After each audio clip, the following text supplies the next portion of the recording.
Some events leave a deep mark on history, but none on the land. This is the site of the Battle of Hastings. After almost 1,000 years, no traces of the bloody conflict can be seen. But here, the fate of England turned.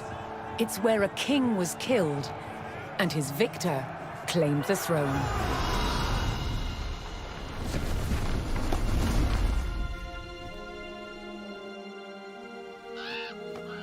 October 14th, 1066. We know what happened here on this day, thanks to this. The Bayeux Tapestry. A carefully preserved, illustrated record of events.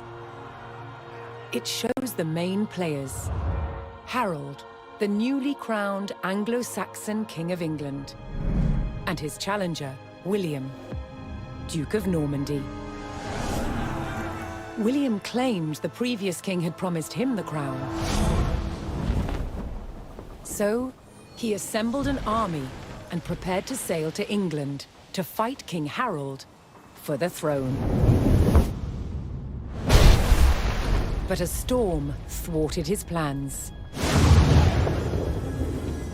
Meanwhile, Harold discovered that a Viking invasion had landed in the north. Another threat to his crown. So he raced to fight them. In France, William waited for the right conditions to sail across the Channel to England.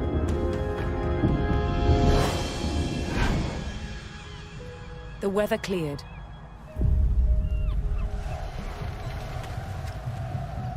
He seized his chance.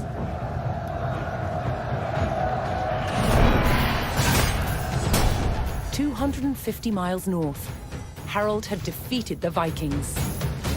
Now, hearing of William's arrival, his army sped south. At 9 o'clock in the morning, on this hill, William's Norman army were ready to do battle with Harold's Anglo-Saxon men. The stage was set, and up for grabs, England itself.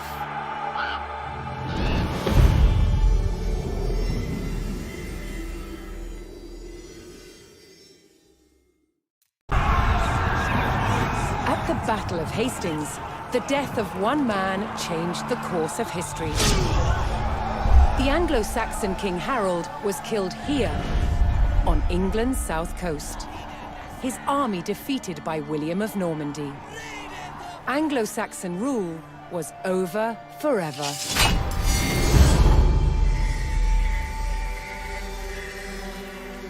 At Westminster Abbey on Christmas Day 1066, William was crowned the first Norman King of England.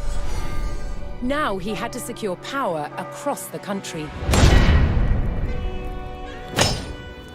He began by stamping his mark on the landscape, building cathedrals and castles at strategic locations. Nothing like them had been seen in England before. They reminded the Anglo-Saxon population exactly who was in charge. But not all were content with living under Norman rule. Anglo-Saxon revolts broke out across the country.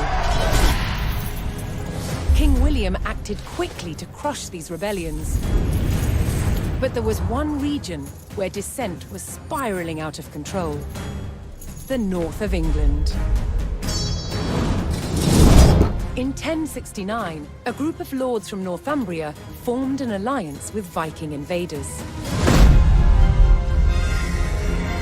Together, they approached Norman-held York, a large city with an important cathedral, still protected by ancient Roman walls. But the walls couldn't save York. The city and the castle fell to the rebels. William's new kingdom was under threat. He had to get the city back under Norman control. Be me, Honda, alone! William had no choice but to order his men north. But as the Norman forces set off on their long march towards York, how much resistance from the rebels would they encounter?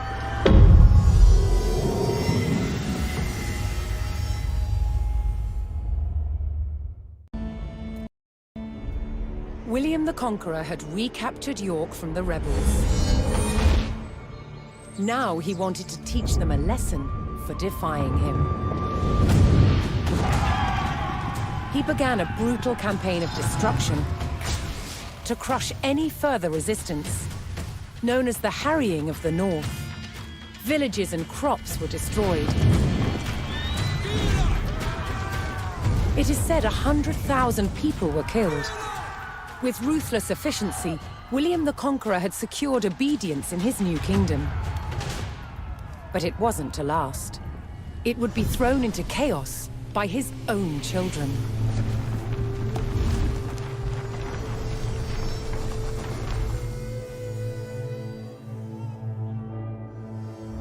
When William the Conqueror died in 1087, his favorite son succeeded him, King William II, known as William Rufus.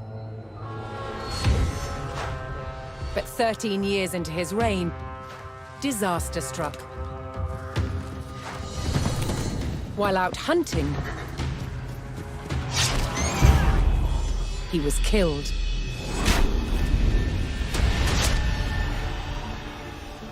William's youngest brother took his place as King Henry I.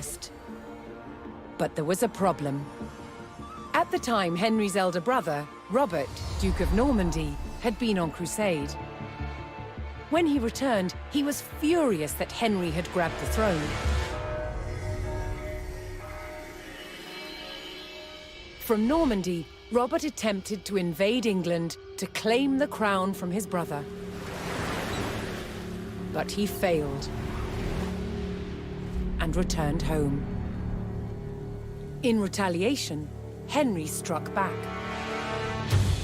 In a reversal of 1066, he crossed the Channel and invaded Normandy, intent on undermining his brother Robert's rule. His first target was Bayeux. This rich and splendid city was one of the jewels of Normandy. Henry was to begin his campaign by unleashing his forces on the city. Bayeux was about to feel the wrath of the English army.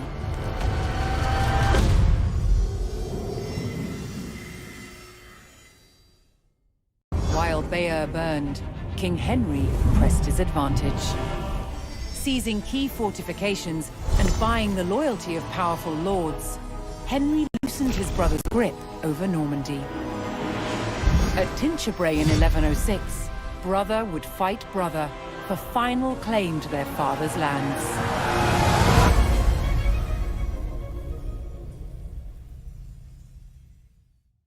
His sons had resolved their long feud over Normandy, with King Henry wresting possession away from his brother. But the French King Louis VI would not accept Henry's heir as the future Duke of Normandy. Henry's fragile power would face its first test, an invasion by the French king.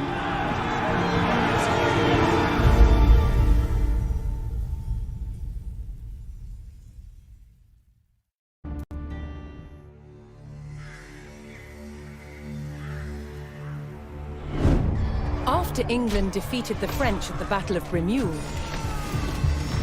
Normandy was back in King Henry's hands. But 1 year later, his good fortune turned to tragedy. In 1120, his son and heir William Adelin died in a shipwreck. The future of Henry I's kingdom was in jeopardy.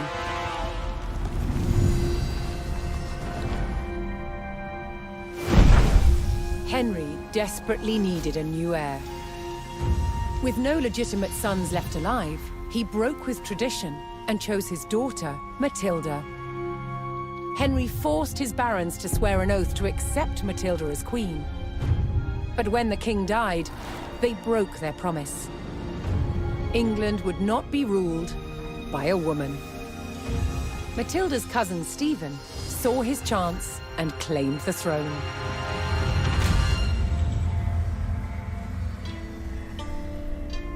The crisis moved to the capital. At Westminster Abbey, Stephen was crowned king, but Matilda wanted what was hers.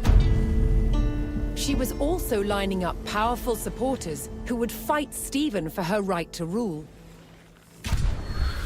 Their conflict engulfed England in civil war. Fighting raged throughout the land. In 1141, everything focused on one of the kingdom's most strategic cities, Lincoln. Matilda's allies had commandeered the castle. But King Stephen was determined to take it back. He besieged the castle. Stalemate. As dawn broke on February the 2nd, everything was about to change. Matilda's half-brother, Robert of Gloucester, raced to break the siege. As Robert's forces approached Lincoln, Stephen's army turned away from the castle to face them. Robert could win Matilda the crown, but only if his army could win the day.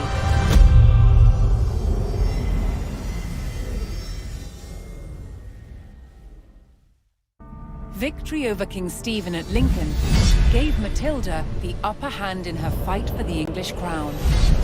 But in the years that followed, fragile loyalties shifted, and under threat of capture, Matilda was forced to retreat. As her holdings in England came under attack from the king's army, it fell to her son Henry to keep Matilda's claim to the throne alive.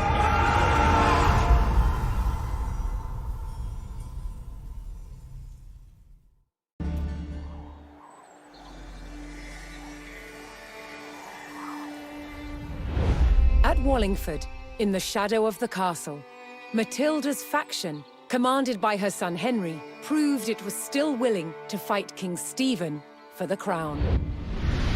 But after 15 years of conflict, both sides had had enough. So, they made a deal. Matilda would surrender her claim to the throne on condition that when Stephen died, her eldest living son Henry would succeed him.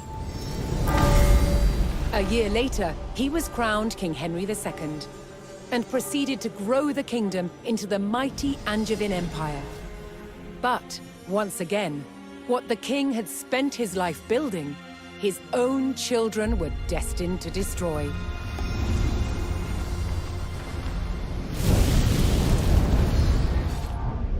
King Henry II had 4 surviving legitimate sons, and he planned to divide up his kingdom between them. But they fought bitterly for dominance. Against the odds, Henry's youngest son, John, became king. But King John was deeply unpopular.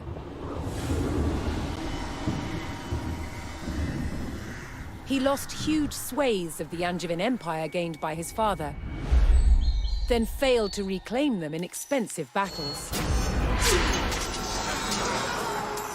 Paid for by taxing his subjects. Eventually, England's barons could take it no more. They forced John to agree to a charter that restricted his power. The Magna Carta. But he went against his word.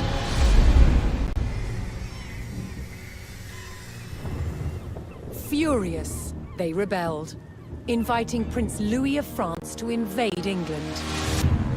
In 1216, Louis sailed to Dover and set his sights on taking this, Dover Castle. Held by forces loyal to King John, it was commanded by Hubert de Burgh. He described the castle as the key to England. He was right. If it fell to the French, so would the kingdom.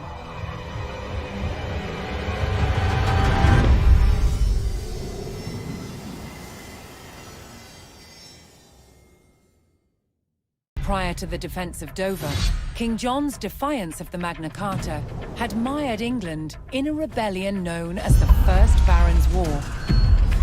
Across England, barons broke ties with the crown and seized important cities, including Rochester. With his reign under threat, John deployed his forces to retake Rochester and capture the traitors.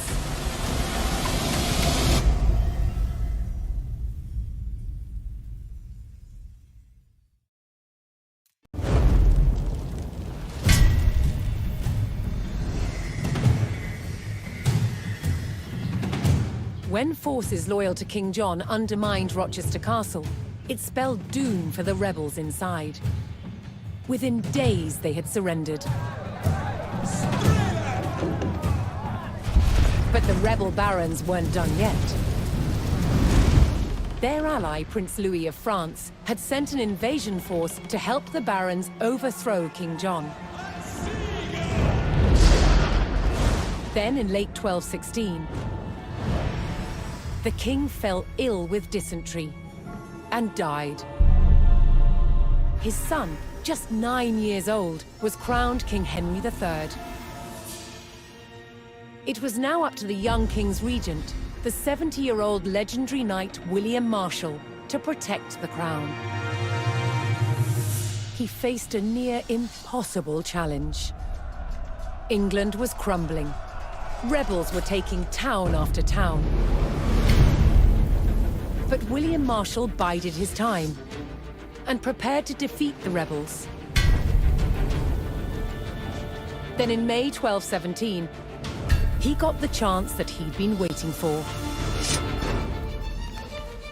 William discovered that the rebels planned to simultaneously besiege both Dover Castle and Lincoln Castle.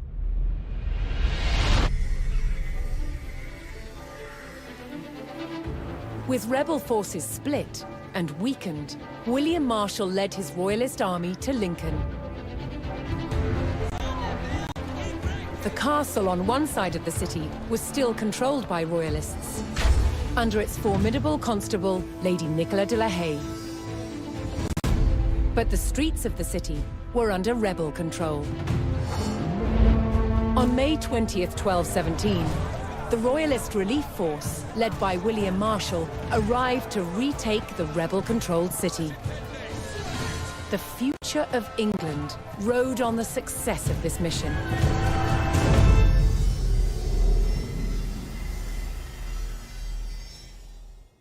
In retaking Lincoln was an overwhelming victory for the Royalists.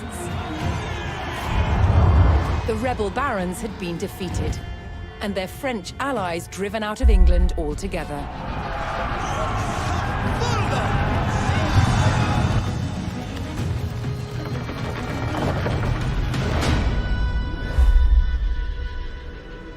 William Marshal now focused on creating a stable kingdom for the young King Henry III.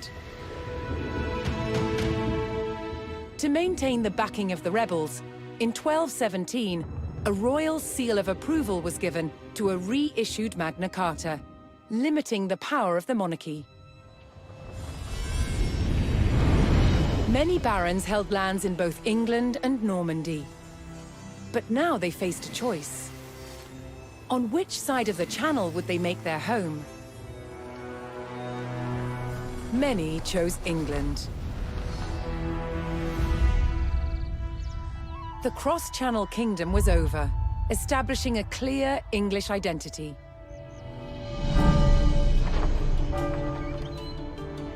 But the impact of the Normans on England's evolution is still felt today. Almost 1,000 years later, the surviving Norman castles and cathedrals still dominate the landscape.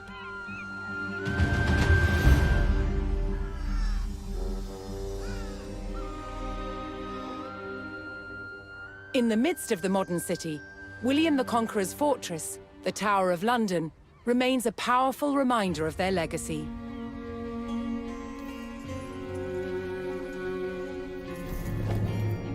But it's the unseen influence of the Normans that endures.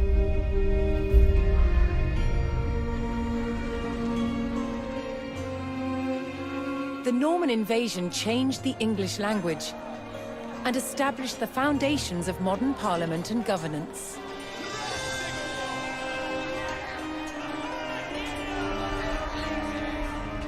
And it's all because one man, William the Conqueror, claimed the English crown that he believed by rights was his. The Normans conquered a country and changed the course of England forever.